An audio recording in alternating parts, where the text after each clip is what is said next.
welcome to Wrasslin Raw!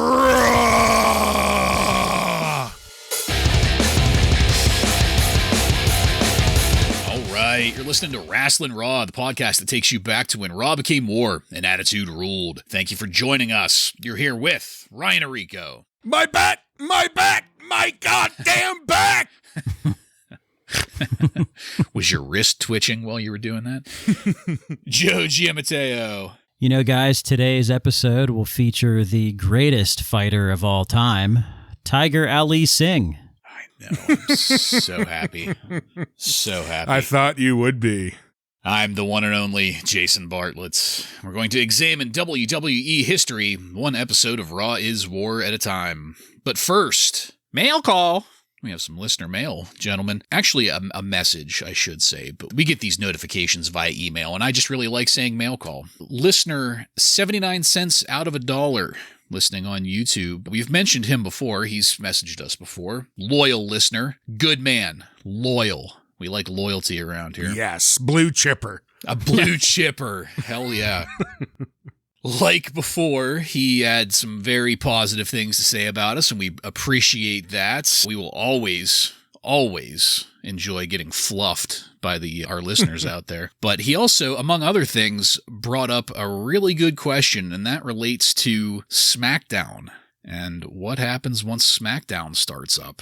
And we were talking about it, and I guess that's the best answer that I can give 79 cents out of $1 and all of our other listeners is that we are talking about it. I think we all here recognize that it is a important thing, almost as important as Raw and the pay-per-views. Rest assured, we are going to address it somehow. We're not completely sure how yet. The Rock has not even mentioned laying the SmackDown yet, so yeah, it has not crossed my mind, but I'm glad that our loyal listener has brought it up because that is a pretty good point.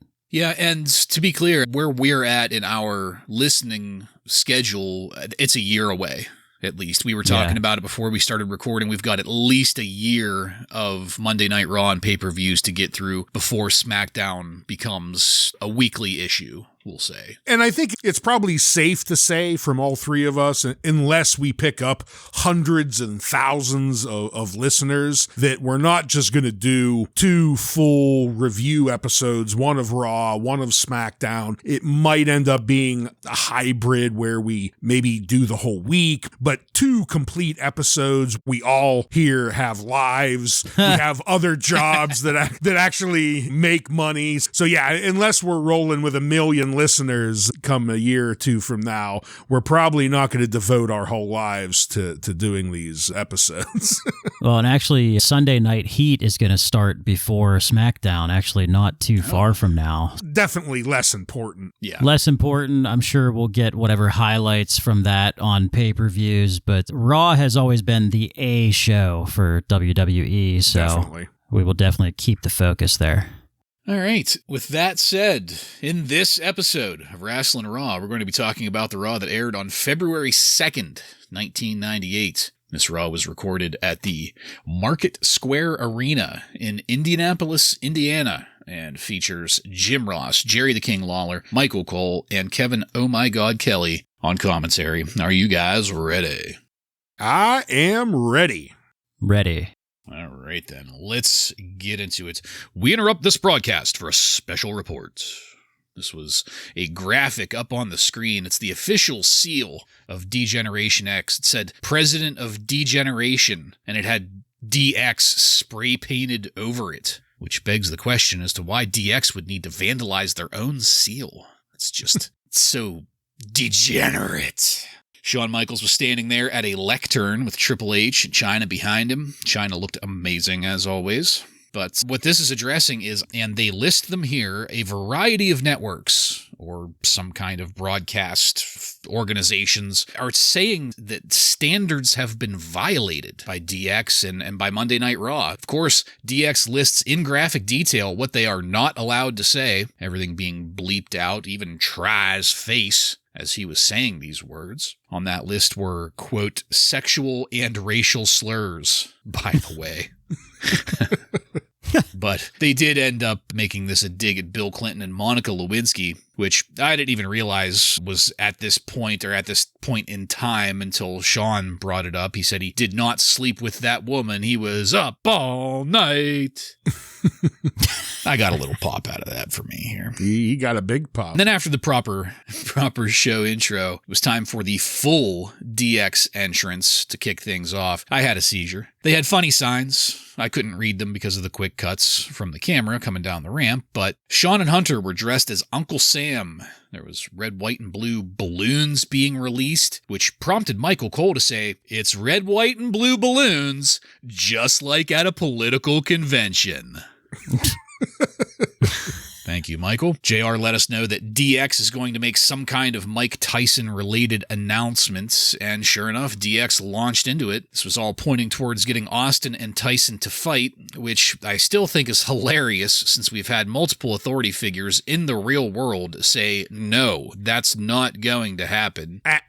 DX actually addressed them specifically and still just move forward with that. But then the glass breaks, and DX took off their jackets as Stone Cold strolled down to the ring. By the time he got there, DX was out of those Uncle Sam costumes, and I loved that. They went straight to business. What I loved even more was the stare down. Austin and Michaels eyeball to eyeball. Austin said that regardless of what happens with Tyson, Austin won the Royal Rumble, and that championship belt is going to be his. Shirts got removed, JR lost his shit, and the segment ended. Guys, we talked last week about the multiple replays of the shove heard around the world, and I talked specifically about how I needed it freshened up a little bit. And this is the kind of freshening up I needed. I loved the fact that we have DX perpetuating this bullshit that is never going to happen, but then Austin comes out and refocuses the conversation on what is definitely going to happen, at least in terms of that match between him and Shawn Michaels at WrestleMania. So, Ryan, what'd you think of how we kicked things off here?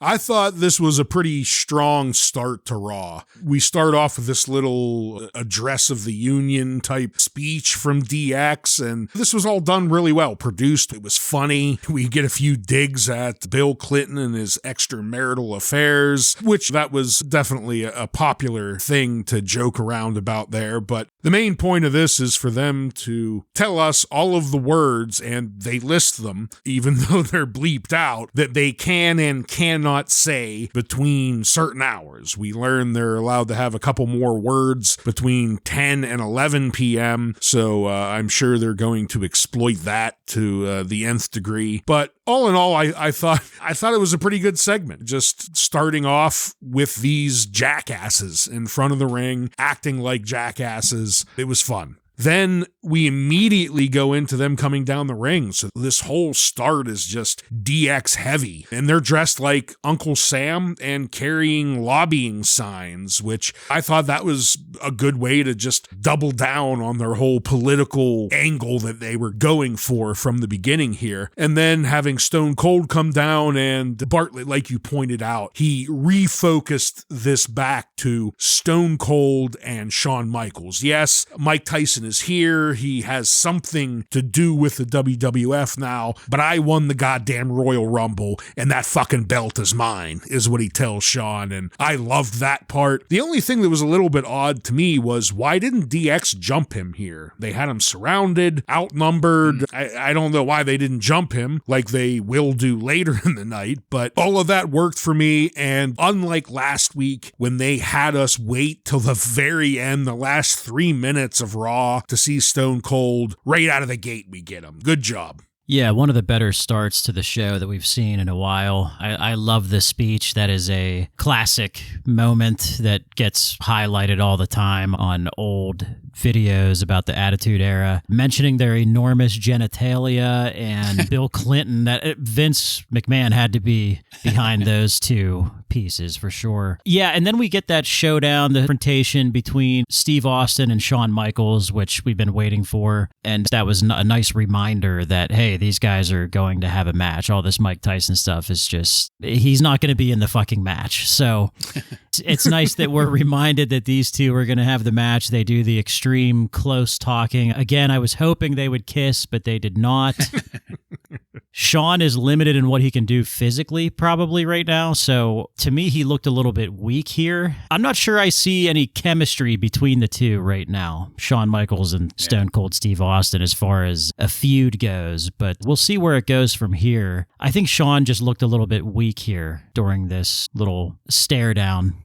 Yeah, I would agree with that. The one thing that I noticed is that it felt like Sean was, and I totally get what you're saying about the chemistry between the two of them. It felt, though, that Sean was the first person to be able to verbally hang with Stone Cold in such a intimate, almost embracing and smooching moment like they had almost. There. Sean was being more serious here. He wasn't doing like what he does with Sergeant Slaughter, where he's mocking and laughing and making faces. I kind of wish he would have done that instead.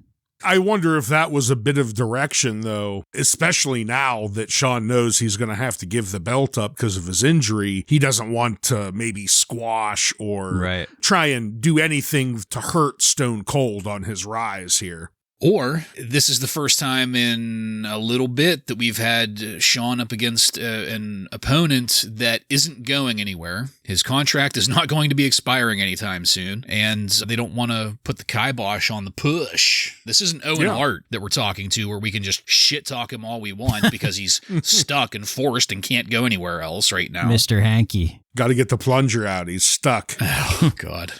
All right, we then moved into our first match of the night.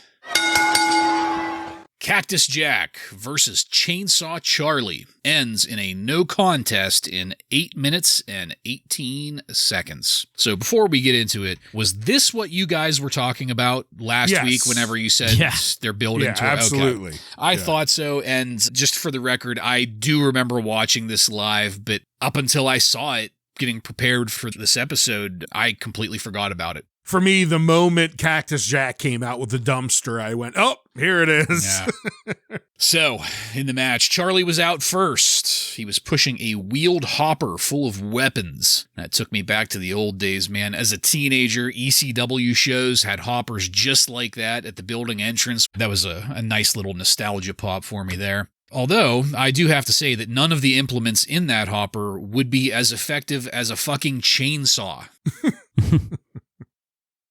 There's a modern WWF guy that comes out with a Scottish Claymore. Oh. Yeah. And I think the same thing. I'm like, he has a fucking sword. I mean, game over, right? Yeah. I mean, he wins. He ditched that, so it must have been a Vince thing.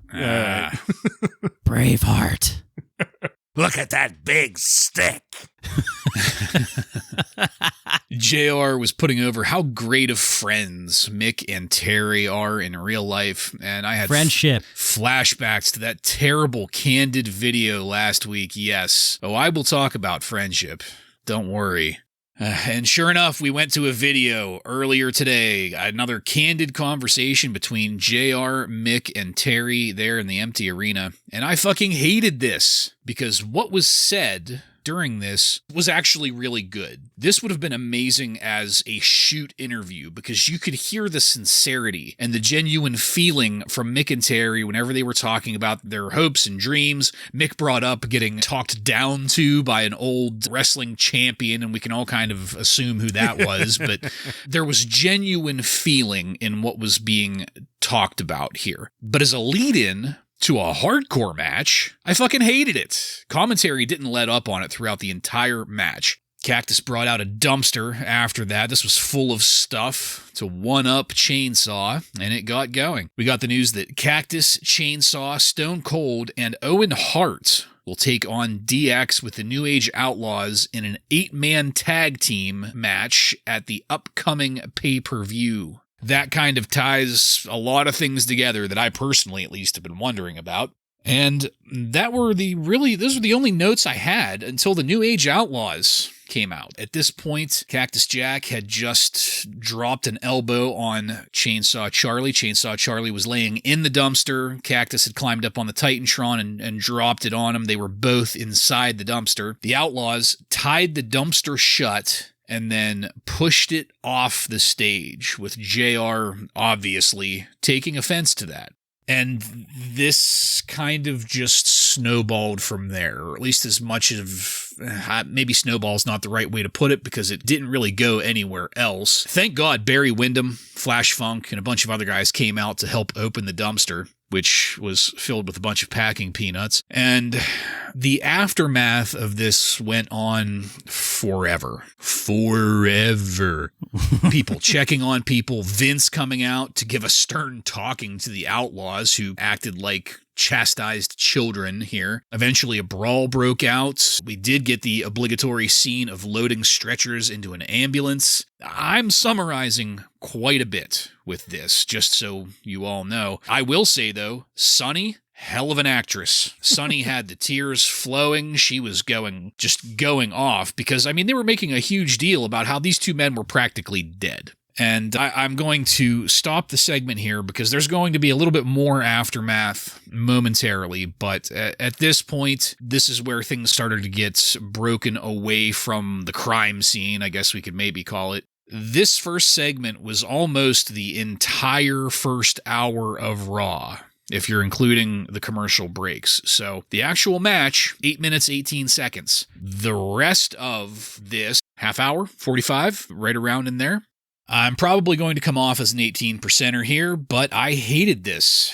The spirit of, well, first of all, the spirit of friendship is fucking killing Chainsaw and Cactus for me. This is 2 weeks in a row now that they've done that, and I hate it. I can't stand it. It didn't work before. It's not working here. The match, I felt like that was just violence for the sake of violence. It didn't have any kind of match booking to make it worth it, but you could be generous and say that the whole point was to get to the dumpster, and if that's the case, sure, I guess. They made sure to milk the hell out of it with literally at least 20 minutes of filler that followed the match, while really what happened was everybody stood around and talked. And JR said the same things over and over again. Kevin Kelly, Michael Cole, same things over and over again for damn near a half hour. Didn't care for it. Ryan, what'd you have on this? Well, I'm not an 18%er, yeah, so I figured.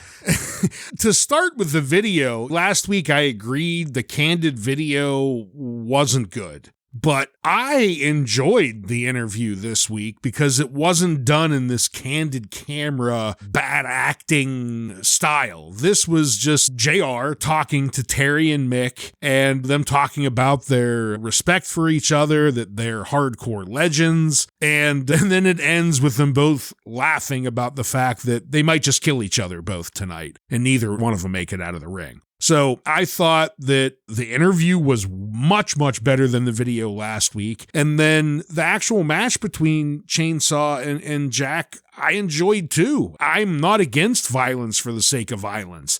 And that's what we got here for the beginning part of this. They just took turns hitting each other with implements like they did at the Royal Rumble. At one point, I thought you were going to really like it. They did a double Dickie Murdoch together as they rolled down the ramp. I thought for sure that would be having you popping your ass off.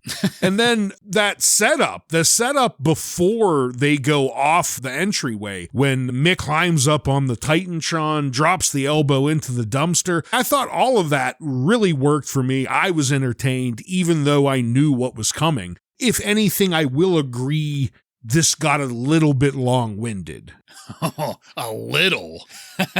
I think we have to understand what they were going for here. They were trying to make this seem like a legitimate injury. They were trying to make this non-kayfabe. People were upset. Even heels and baby faces were coming together out here to help them. That was the point of stretching this. But like you, though, I do have to point out, Sunny was fantastic. Just bawling and screaming while she's holding Terry's arm like they were lovers or something, the way that she was screaming about his injuries. So that was good. One thing I will say, and they're not going to know this until later, is this made me think what fans felt when they started talking about the Owen Hart incident, that it wasn't from a wrestling angle. Like, there was a lot of words that JR used here that he then uses during the Owen Hart incident, and I wonder how many fans thought, oh, this is just a segment like that.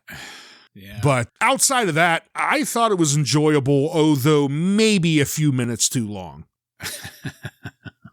Yeah, the match was okay. I liked the elbow off the Titantron into the dumpster full of packing peanuts and other crash pad items, whatever was in there. As far as the other stuff, the other 45 minutes of this, I did like the initial overselling at first, but then it just got to be a little bit too much. I think this segment was meant to... I think it was too much of a reach to get us to like Chainsaw Charlie and Cactus Jack more than we already do, and to hate the New Age Outlaws more than we already do. I just feel like it was too much of a reach for that. They didn't really have to do that. They should not have showed the angle where you could see the dumpster hit the floor because there was a crash pad of tables there. Yep. So the fall was really only like 4 feet. Yeah. So that was a bad job by the camera crew there. I think they should not have showed that angle. I think the whole idea behind this was, hey, everybody who's going to run out here, make it look like a car wreck, like you just saw a car wreck. And I think it was... Oh, wow. I think that was very well done because everybody was just standing there and not actually helping, just like people would be doing when they're just staring at a car wreck. Yeah. Vince coming out to talk to the Outlaws, I really liked that. I thought that was a nice touch to help sell it even more, that it was maybe real. The close-up on the wrist twitching, I popped. Me popped too. So hard at the end when they did that. Now, I remembered this, but I don't remember what happens at the end of the episode. I did not remember what happens. I did remember that as well. We're going to talk about that later, but knowing that happened, that made this a little bit more useless to me. It just didn't work the way they wanted it to for me at the end of the show. But I do think that everybody involved did a pretty good job if that was the goal, to kind of make it look like you just saw a car wreck. That is fantastic that you said that, because as soon as you said that, and God damn it, I can't remember what it's called, but do you guys remember back in high school, they used to have the Mothers Against Drunk Driving would have the fire department drag in a wrecked car to the school parking lot. Prom. Mm-hmm. Yes, to do drunk driving education. And there were a couple students from our class that they recruited to like act. One of the football players was supposed to be the driver and he was screaming and, oh my God. And you're spot on with that, man, because that's exactly what it was. Act like it's a car accident. Perfect call. But Ryan, you had said, because it's funny that you brought this up too, you had said about they're talking what they were saying and how they end up saying a lot of the same things with Owen Hart. Mm-hmm. One of the things that I can't remember who said it, but somebody on commentary said pretty clearly, should we even continue this episode? Yeah. Yep. And as soon as they said that, I thought to myself, well, that's how you know it's a work, pal, because if something real were to happen, they wouldn't even consider stopping it. They would keep on going, whether there's a smear on the mat or not. Yeah. The whole thing was just, and especially later on, too. But anyway, really my only problem was the amount of fucking time they devoted to all of that. But let's move it along, because it did pick up after that. After all of that, we went backstage to the New Age Outlaws. JR was there asking them how they could have done such a thing.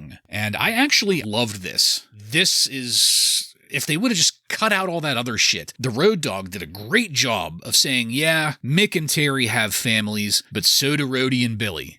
And when you get a chance to get over, you take it. And this is the kind of breaking kayfabe I love, because that makes sense. He offered a perfectly heel rationalization for what they did that just, it makes total sense, and it has no basis in them being cartoon characters at all. It doesn't rely on the fucking Repo Man stole my hubcap or whatever the fuck. But what was even better was DX finding them, encouraging them, telling them to suck it up, because they were showing a little bit of flip-flopping on the morality part of it. The New Age Outlaws were clearly upset over what they had done, but were still sticking to their guns. They were like children that had got caught with their hands in the cookie jar, and they say, well, I was hungry and I wanted the cookie, damn it. But that doesn't stop a little tear from leaking. DX, though, suck it up. This is the kind of thing that you need to do in order to make the big money. So that amounted to about a minute and a half, and that is where the first hour officially ended. So I'll just say that the next segment is a match featuring the New Age Outlaws, which I thought that was genius too. We have them coming out right after all of this to have a match. That is good booking, pal. We're just going to pause it briefly here. Joe, what did you think of the Outlaws and DX backstage in this aftermath scene?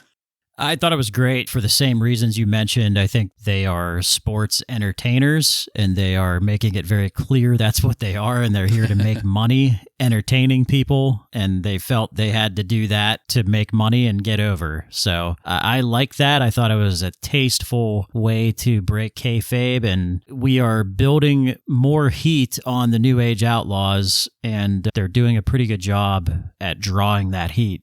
Yeah, it was a good way to continue this as we're going to go on. We'll see this episode-long story about the Outlaws and everything that they're going to encounter this week. And a really good job of having DX come in here and continue to play mentor to the Outlaws. Yeah. They obviously aren't officially part of DX yet, but they are certainly planting the seeds that the Outlaws are almost in the initiation mode right now. Yeah. Great storytelling here.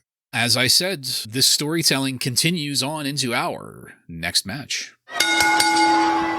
Owen Hart defeats Billy Gunn with the Road Dogg by disqualification in 5 minutes and 25 seconds to retain the WWF European Championship.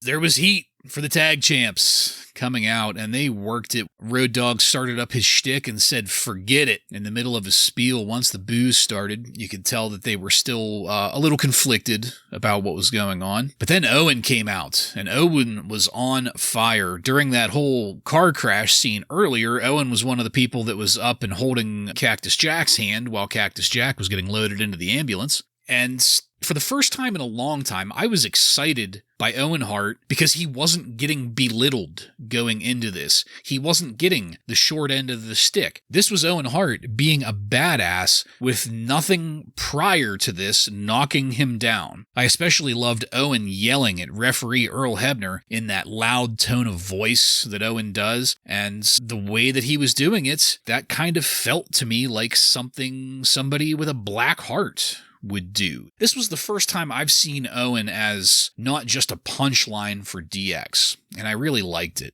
The action here was pretty good, and I was generally up on this match. Owen put a sharpshooter on Billy, which I'm still a little shaky on the sharpshooter, but whatever. That drew in the Road Dogg, which is what got the DQ. But then DX came out. You were saying? Yeah. They took Owen up to the top of the ramp, beat him there, and then DX tried telling the Outlaws to throw Owen off of the platform too. But officials came out just in time to stop them. Throughout everything, DX was yelling at the Outlaws to do whatever it takes until we broke to a commercial to close this segment out. I was so conflicted about this. I loved Owen in this match until DX came out. I love DX with the Outlaws, except that it centered on Owen. I loved Owen, except it got mixed in with DX again. Commentary, they wouldn't talk about anything except for the fucking dumpster the entire time. The Prom Promise is what that event was called, by the way. I just thought of it. Yes. Good call. Thank you for that. Coming out of this, I wasn't sure what to think. All I thought was that I was maybe not having too much hope for this episode. Joe, what did you think of all this? So I don't have much about the match. What I thought was funny was that the New Age Outlaws potentially just killed two men on television, and they're still here. Like, they're not suspended or ejected from the show. Or being questioned by the police. Yes. Yes. So that part of it is pretty funny when you think about it. More taint tickling of the Outlaws possibly joining DX, more burial of Owen Hart, so nothing too shocking here, really. But I laughed so hard at the teasing of swinging Owen off of the ramp. It just looked like elementary school bullies on the playground. Like, I just thought it was hilarious. So again, they're pretending like they're going to kill a third man on television. This bloodthirsty crowd. This episode so far is clearly sending a message that the WWF is tired of losing in the ratings, in my opinion. That is the message being sent here with all of this craziness. Right after the start where they apologized and said that they're going to tone things down. Yep. There were parts that I did like. I am with you on, I'm sick of the Owen Hart versus DX and Try feud, but I did kind of enjoy this. Yeah, I didn't hate this. The match itself was not bad. Billy Gunn and Owen Hart. Owen Hart looked great, like he always does, and he started this match like he was pissed off. He looked legitimately angry, but very quickly and right from the start, commentary doesn't really care about this match. They care about it about as much as the WWF cares about the European title. Because immediately they start talking about either two different things they're talking about. Either Shawn, Austin, and Stone Cold, or the dumpster event that happened earlier. That is pretty much it. That is all commentary is focused on during this entire match. And it's sad because the action was not really that bad at all. But it's a Monday Night Raw, so Owen has to get humiliated. We tie him up and allow just 5 people to beat the living piss out of him. I did love when they had him at the top of the ramp. This is right before they teased that they were going to murder him. JR screams, "This isn't cool. This isn't hip. This is 4 or 5 people beating one guy. It's damn sure not right." There's many times during this episode where JR, just what he says, I love the man. There's just no one in wrestling that could illustrate what's happening in front of your eyes in a more spectacular way than JR can. JR was off the chart in here. Unfortunately, it's just Owen getting humiliated yet again. Yeah, and JR's red acidness is going to continue throughout. Let's move it along. We got the official name of the upcoming pay-per-view, No Way Out is what it's going to be called. So that was neat. I know we've talked about that already, but this was the official reveal, like I said. We got the word that Michael Cole went to the hospital, and we're going to get an update from him eventually. And we did, but it was over the phone, and I loved saying this. At least this wasn't during a match. Michael said that they were in the emergency room and the doctors were working on them. I'm not really in the best position to judge that kind of thing, but I hear doctors were working on them, and I'm imagining like defibrillator massaging paddles. Hearts and yeah, you've got the sternum cracked open, and yeah, they got the hammer and the hacksaw out. Yeah, it's touch and go. It's touch and go is what we got. And that was it. This was a very short update that led into our next match. Mark Marrow with Sable defeats Mosh with Thrasher by pinfall in 2 minutes and 26 seconds. Sable was especially bouncy and fake coming down to the ring in her very revealing top. It was quite revealing. She must have gotten her silicone topped off, is what I guessed. I did appreciate Marrow saying that Sable's job was to disrobe him. Like that, it's something small, but it helps explain why she's there at all. Because he clearly hates having her there, but I guess she does have a paying job. It's why he has a job. I'm going to start saying that to my wife and see what happens. Disrobe me. Your job is to disrobe me. I also appreciated Marrow yelling at Sable, "Get out of here, you make me sick." That's always good to hear. And Marrow then teed up his next surprise by yelling, "So what I want to do," and all I could hear was Rick Rude in that. You know what I mean? What I'd like to have right now. Yep, he's got the look, the tan. I'm telling you, Marrow could have been the next Rick Rude. What an insult to the Ravishing One. But Marrow was introducing an alternative beautiful person, Merolyndust. which was Goldust dressed as Marilyn Manson coming out to a Jim Johnston Beautiful People knockoff. That was fucking beautiful. Oh, okay.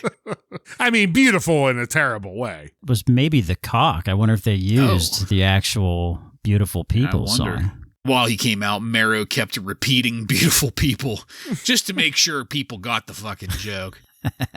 And that's it. There was nothing special in the 2.5-minute match. Mero won with the nut punch that the referee missed. Commentary implied that Mero and Goldust are going to be a frequent pairing. I liked Goldust being bizarre, and to be sure, he did. Goldust looked like a very fucked up Marilyn Manson in this. If Marilyn Manson were murdered and thrown into a lake and his body got all bloated and pale, even paler than normal. How he looks now. Yeah, that's actually pretty fucking accurate. But yeah, Goldust was great, and I still like Mero for the time being. This was an okay match. Ryan, what'd you think of it?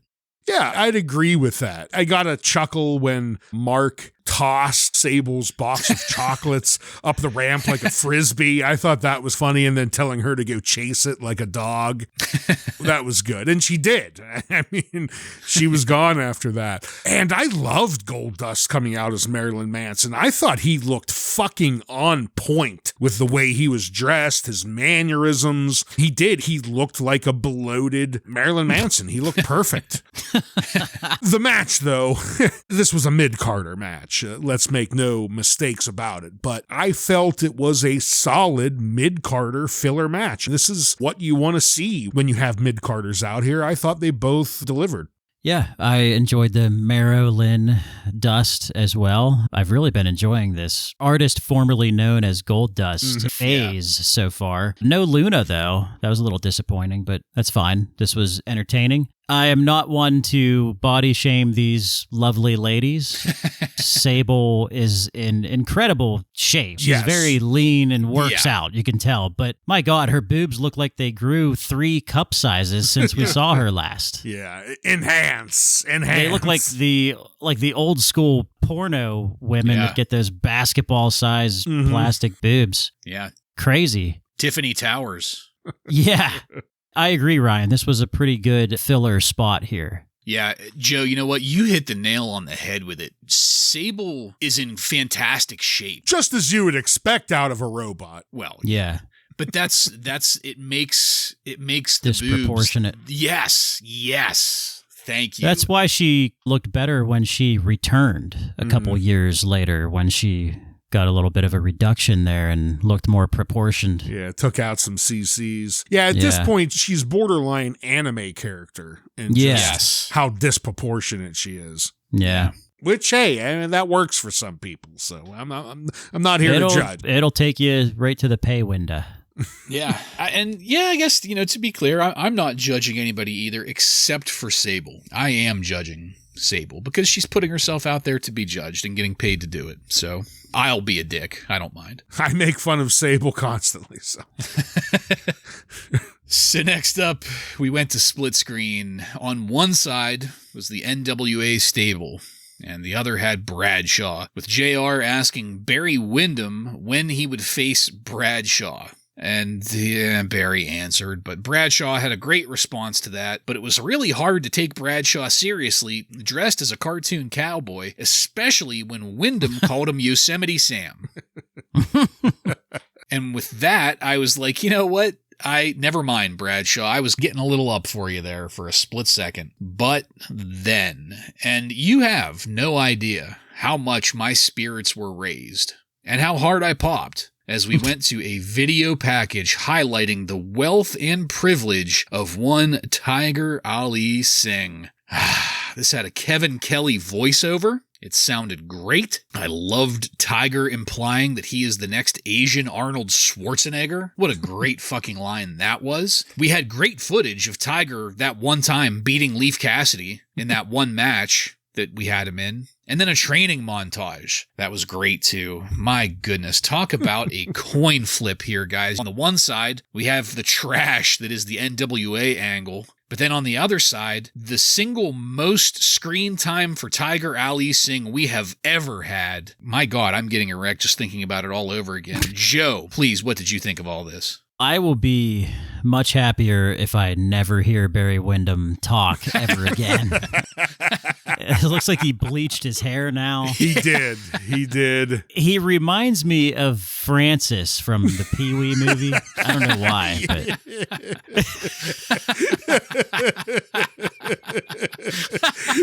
Pee-wee, I want your bike. I hated this double promo between him and Bradshaw, and Tiger Ali Singh needs to get in that helicopter and get the fuck out of here. Oh, come on. Yeah, I completely agree about Bradshaw arguing with Barry Windham in the NWA. Could they have made Bradshaw look any more ridiculous than making him still dress up in this full-on cowboy outfit? And how the fuck did he get his hat back? I thought the Outlaws took it. It's been gone since that, and now all of a sudden he's got it back? He went to JR's dealer.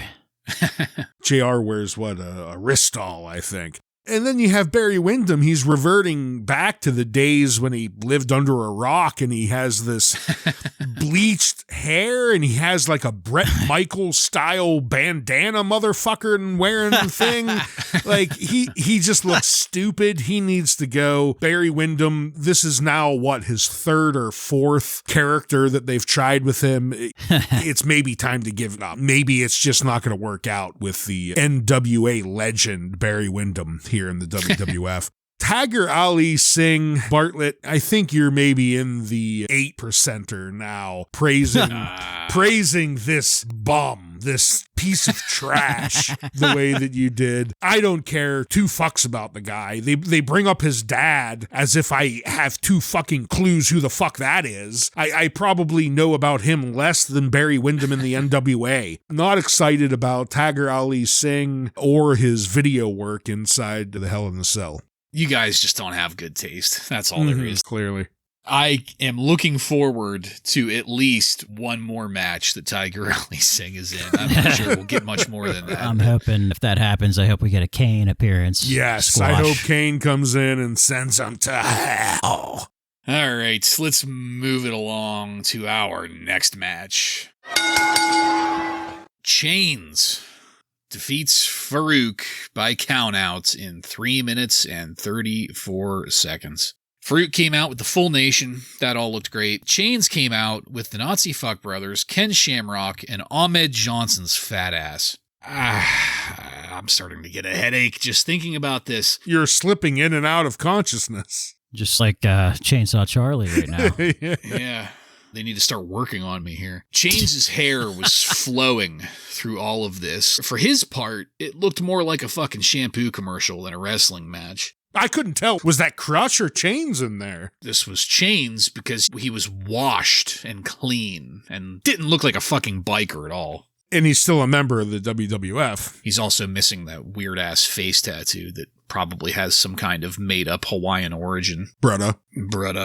That's Chains' look, and that was contrasted by Farouk. Farouk hitting power moves. Farouk, just his presence, looking like a fucking beast. Like he always does. I'm not saying that this was an exception for him or anything, but it was such a contrast between the two of them. Things must have fallen apart in the ring. I don't know. There was some really obvious spot calling in the corner where Farouk just stopped things and just had some very stern words for Chains in a quick second there. Didn't even try to hide it. We ended up getting a phone call in from Michael Cole, which I hated. It's a phone call during a match. We were updating everybody on the status of Cactus and Chainsaw there. No new information, really. Kama tried to trip up Chains, but got Farouk instead, which drew out Farouk to yell at Kama. A whole thing started because of it, and that's what got us the count-out decision. There were more hints from talent and from commentary about the potential rift growing in the Nation of Domination, so that was good.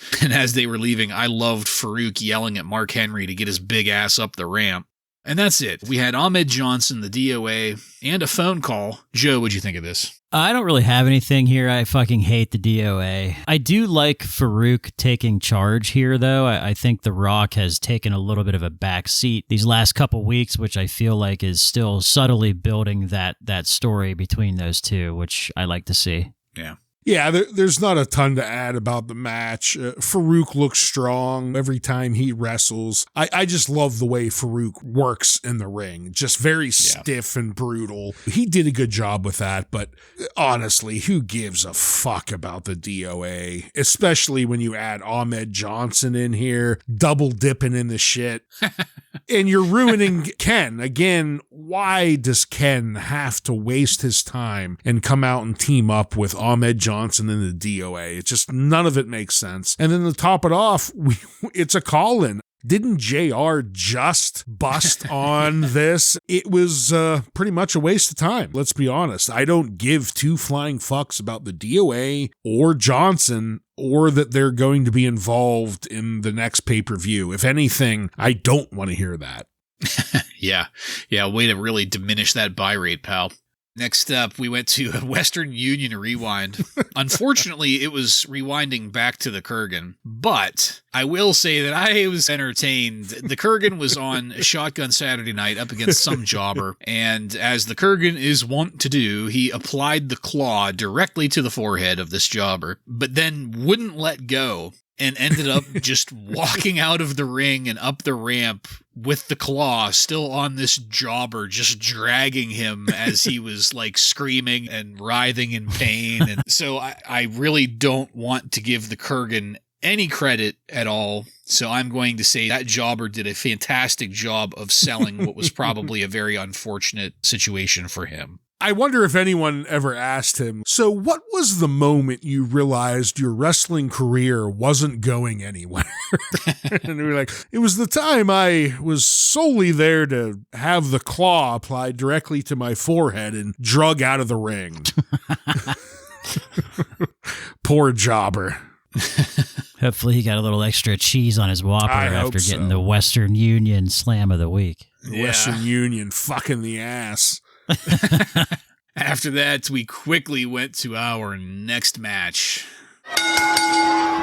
Bradshaw and Flash Funk defeat Barry Windham and Jeff Jarrett by pinfall in 4 minutes. The Droopy Arm Brothers and Jim Cornette were there with the NWA, on their side, I should say. And you've got to love the double cartoon look of Bradshaw and Flash Funk. The two of them together, you couldn't have picked a worse... Because if we're making fun of Bradshaw for being Yosemite Sam... Never mind. None Funk of this has at least been sense. toned down a bit. Yeah, my next note was at least he stopped wearing those stupid fucking boots. He's wearing normal boots now.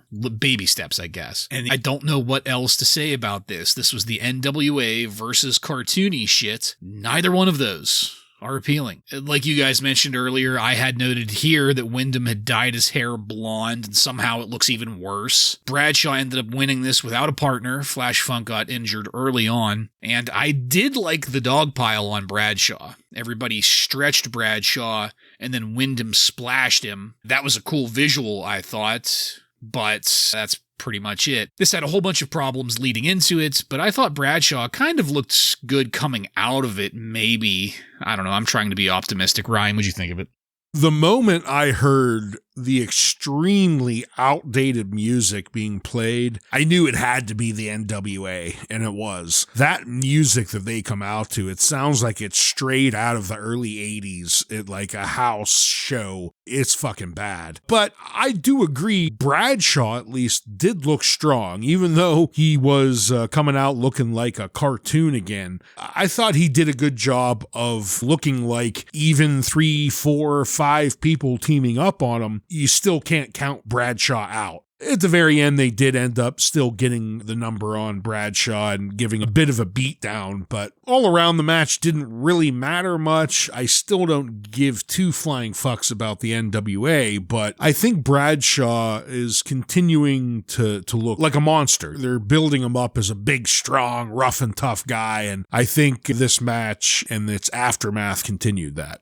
Yeah, this was the pleasant surprise for me of the show. I think that Bradshaw looked really good here. I think he has a great old school brawler type style that is very good. It's no surprise that he went on later to have a lot of success. So this is fun watching him as a younger wrestler here. It's just, man, they really need to ditch that cartoon cowboy gimmick, and they will soon. It's going to be fun to see him transition to that APA gimmick, which isn't too far away from now. I thought this was enjoyable just because I thought Bradshaw looked pretty good for a young up-and-comer. Yeah.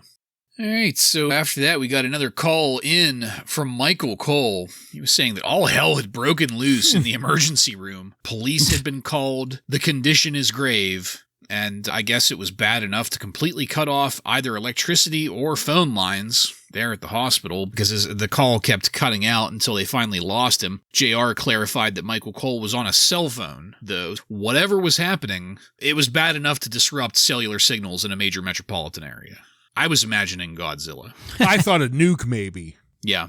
Something heinous, though. I mean, my God. And then things got really fucking weird as WWF's Wink Collins got in the ring, and I said, "What the fuck?" out loud. He looked like a dollar store Hugh Hefner.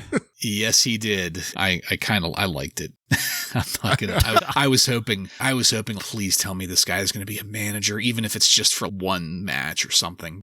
He had a fucking ascot on under some kind of weird plaid tweed smoking jacket, and just he looked like hell, really. He looked terrible, but it was in such a great way. He was there to announce that WrestleMania had sold out, but never fear, as you can purchase the viewing experience on pay-per-view. But then the lights went out, and by God, I popped so hard for that. Hellfire and Brimstone came out to visit Wink. And as JR said, I knew this would be hideous. What a great example of scale. This was like Russian nesting dolls there in the ring. Wink was literally half the size of Paul Bearer, both in height and girth. And talk about a cock block. Wink did not get murdered because Vader came out to rescue him. Some dumbass gave Vader a microphone. Vader screamed, "You drew first blood," which that did get a pop out of me. I did enjoy that. God damn it. He's a drifter now. You did it. You drew first blood. But Vader was screaming into the microphone multiple times, saying all kinds of shit. It was terrible. Vader, like, nobody should ever give him a microphone ever again. We've said this before. Oh, yeah. It's amazing that he managed to stay on task and remember his fucking lines here. It was very neat seeing Vader blast Kane with a fire extinguisher, and then Paul Bearer having to restrain Kane to get him away. So that was the official setup for Kane versus Vader at No Way Out. We've hinted at it before, or I should say they have hinted at it leading up to this, but this is where we get some good old-fashioned confirmation. So talk about yet another emotional roller coaster here. Joe, did you want to see Wink get smeared as bad as I did? Oh, absolutely. Yeah, there's another cock block just like the midgets about a month ago that we didn't get to see get destroyed here. So pretty disappointed. Might be my low light later. I don't want to give it away. But yeah, the one thing that I want to put over here is Glenn Jacobs. I think he is really doing a good job at perfecting the movement of the character Kane. Like a movie villain. He was moving around like a slasher movie villain when he was getting sprayed with that fire extinguisher. And I really thought that he sold that very well. Yeah, you know, the moment I saw Wink Collins out here, I was like, what the fuck is this? But then the lights went out and I got full staff as Kane was coming down. And then to top it off, we got another classic line out of JR. He says, Wink Collins is standing in the mouth of hell. What a fucking line, JR. But I then got blue balls because Vader comes out and, like he's done umpteenth amount of times throughout his existence in the WWF, he came out and ruined the segment. He gets on the mic. Who the fuck gave him a mic? Like, whoever handed him that microphone should be fired immediately. But he comes out here, says some nonsensical bullshit on the mic, interrupts this beautiful segment of Wink Collins getting chokeslammed to hell, and just ruins it for me. I was left aching, my balls aching at the end of this segment. I will say the thing with the fire extinguisher on Kane, both the idea of it and how Kane reacted to it was really good. Just all of that cold CO2 couldn't help bring down the swelling of the blue balls of Wink Collins not getting chokeslammed. Yeah, and in hindsight, looking back on it, Wink does not look like a man that can take a bump. So we probably should have known that something was going to happen, but I wanted it so bad. I was blinded by desire. They ruined it. That led into our final match of the night. Stone Cold Steve Austin defeats the Road Dogg with Billy Gunn by disqualification in 32 seconds. This whole thing was just kind of a cluster. I'm not sure where exactly that 32 seconds comes into play, but we'll get into it. We got word while this was starting that an ambulance had arrived back at the building from the hospital. Stone Cold jump-started things, and the crowd popped their asses off. So did I. Billy Gunn jumped in, and that's what drew the DQ, but that was just as D-Generation X were coming out to jump on the pile. So I really can't say that it was Billy Gunn that drew the DQ, because it could have just as easily had been DX. I'm really not sure. They all end up restraining Austin in the ropes. I thought that was a fantastic visual. It took all of these people to restrain Steve Austin, and Shawn Michaels got in there and rubbed it in Austin's face. And I mean that literally. He was rubbing the championship belt in Austin's face, talking some trash. But then Cactus Jack arrived in a shoulder sling, carrying an IV pole with a bag of something hanging there. He was followed by Terry Funk. Terry Funk was wearing nothing but a pair of BVDs and his hospital gown and swinging the chainsaw. We can't forget that. They gave that back to him. That must have been what cut the phone lines at the hospital. Maybe. I don't know. They cleared the ring. Austin got loose. And Austin tore a D-Generation X shirt in half for the hard camera as we faded to black. But then we got what was dubbed Extra Attitude. I guess this was footage from after the show, after they had gone off the air. This footage was of Austin yelling that he doesn't give a damn, and then working the corners, and then popping a balloon to emphasize his displeasure. It was like an extra minute 30. Yeah, nothing to it at all. I was hoping it would be somebody with a bulge. Extra attitude. That would make more sense. And that's it. At this point, I had expected the run-ins, and I actually thought this was a great segment.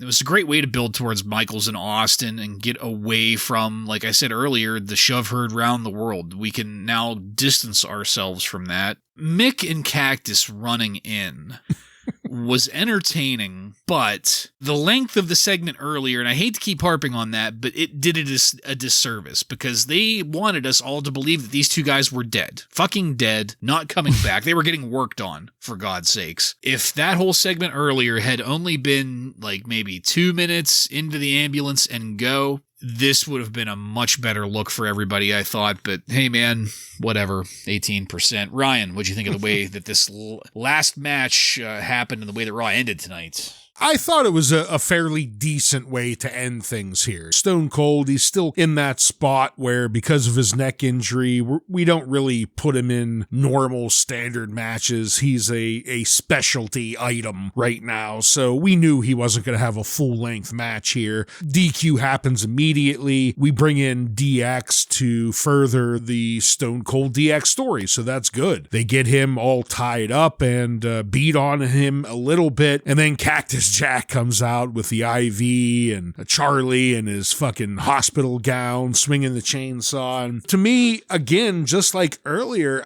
I didn't hate this only because I thought it was funny. It was very cartoony. I mean, extremely cartoony. But to me, you have that extremely serious segment earlier where they are really laying heavy into trying to make this look real. And they continued that through the whole episode. But in my mind, they ended it here to almost make it still a little bit family friendly. And oh, look, everyone's okay. It's a comedy act. Everyone laughs. Look at the joke that they pulled on everyone. And it just makes it a little bit more lighthearted so that moving forward, maybe you don't have people think that it was serious. They now know, okay, it was a work.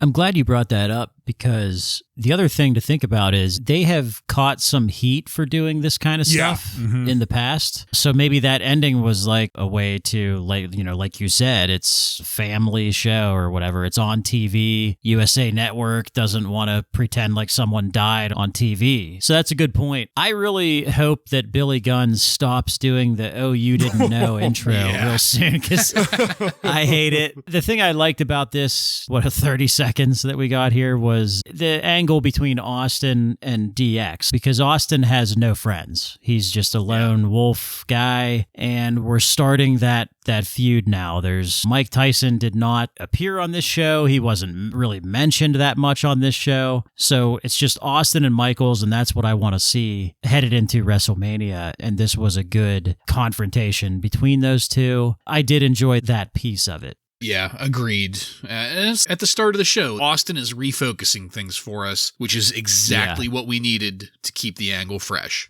Well, that and Joe, like you stated, Austin's playing this lone wolf character. He doesn't have any allies. The closest thing to an ally he does have, though, is Mick Foley, who comes out and is who helps him here. He's the one person who he tagged with and has been friendly with. Yeah, good call there. All right, so as I said, we faded to black, so let's take it on over to highlights and lowlights.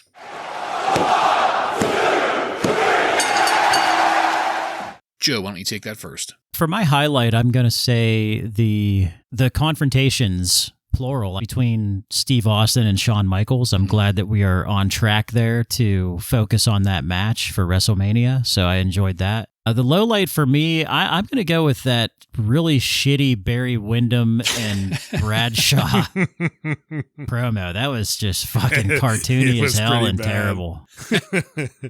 My highlight, it's not necessarily Chainsaw Charlie and Cactus Jack. My highlight is the episode-long story of the Outlaws, DX, and just how everything is being put into place starting from the very beginning. So I guess my highlight is the storytelling of DX and Outlaws. My low light is motherfucking Vader giving me the blue balls, stopping Wink Collins from getting chokeslammed to hell. I hate it. 2 weeks in a row, I think now, we've got different highlights and lowlights between the three of us. My lowlights, almost everything to do with the dumpster. And I do say almost because they salvaged it at the end. Cactus and Chainsaw coming back at the end of the episode is the exception because I was entertained as hell by that. I liked that. The beginning, though, overkill. Couldn't stand it. My highlight, Tiger Ali Singh's coming back, boys. God. I what an fucking love 8%. I quit. I love it. I love it. We won't make it to SmackDown, and this is the reason why. So, Joseph, do you have any contemporary wrestling news from on and around February 2nd, 1998 for us? Just a few quick notes here this week from Dave Meltzer in the Wrestling Observer. Dave liked the dumpster angle, but he felt it was watered down in the second hour. He wanted more of it? He felt that it went from a good angle drawing serious heat to just a planned stunt. Seems like it was that from the beginning, but okay. Yeah. The crash pads. You know. Maybe he didn't see that. We mentioned Sunny and her great acting on this show, and Sunny apparently did a photo shoot for Muscle and Fitness magazine. Ooh. Perhaps that is on the Google machine. Yeah, I might have to go check that out. Yeah. We had some talk about hospitals and doctors working on people in this episode. Ahmed Johnson was hospitalized the morning of February 2nd. He collapsed on an airplane going to Indianapolis due to dehydration. Trying to cut weight. He forgot that when you're pumping steroids into your body like that, I assume you probably have to drink some water. I don't know. Bacon grease. It's been changed over to bacon grease. Right. And we'll end there with that great piece of news, and that's all this week. They're starting to measure his blood in terms of viscosity now. He's up to 5W20. Be straight 30 weight. At room temperature, it doesn't flow anymore. I was joking, but I really wonder if him being dehydrated was him maybe trying to cut weight. Somebody somewhere has to be telling him that he's a fucking fat ass. Based on how he'll look when he shows up at WCW, I don't think he's trying to cut any weight. All right. Thank you, Joseph. Illuminating as always. And that's it, folks. We are done with this one. I want to thank you again for joining us. If you like what we're doing here and want to connect with us, you can email us at WRASSLINRAW. Just add @gmail.com to the end of that to submit questions or comments. Check us out on social media and on every podcast subscription platform. While you're there, don't forget to follow and subscribe to get every episode of Wrasslin Raw coming to you every week. Give us a 5-star review and tell all of your friends to tune in to the most heinous Monday Night Raw review podcast on the airwaves. Next week on Wrasslin Raw, we're going to take a look at the Raw that aired on February 9th, 1998, with matches featuring Steve Blackman, Aguila, and many more. So, for Joe and Ryan, I'm Jason, and this has been Wrasslin Raw.